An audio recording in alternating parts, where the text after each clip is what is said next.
ঈদের দিন সকালে রাজধানীতে বৃষ্টির সম্ভাবনা নেই। বিকেলে সামান্য বৃষ্টি হতে পারে বলে জানিয়েছে আবহাওয়া অফিস।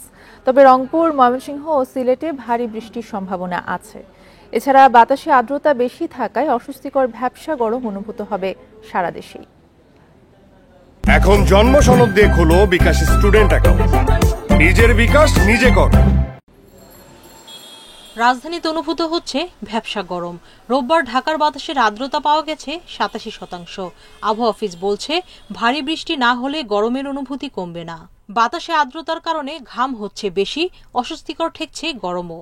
মধ্যভাগ অঞ্চল ঢাকা, ফরিদপুর, মাদারপুর, গোপালগঞ্জ এইসব জায়গার ক্ষেত্রে সারাদিনই মেঘাচ্ছন্ন থাকবে এবং বৃষ্টির সম্ভাবনা আছে। হালকা থেকে মাঝারি ওইরকম ভারী বর্ষণ হওয়ার সম্ভাবনা নেই। সোমবার ও মঙ্গলবার রাজধানীতে ভারী বৃষ্টিপাতের সম্ভাবনা নেই।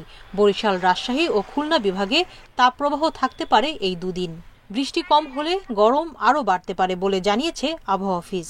রংপুর, ময়মনসিংহ, সিলেট এইসব জায়গায় দিনে 2 থেকে 3 বার বৃষ্টি হতে পারে, এমনকি ভারী বর্ষণ হতে পারে।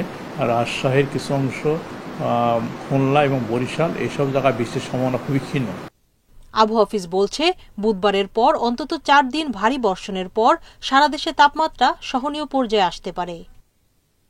সুলতানা জাহান মিতু, ইন্ডিপেন্ডেন্ট নিউজ, ঢাকা।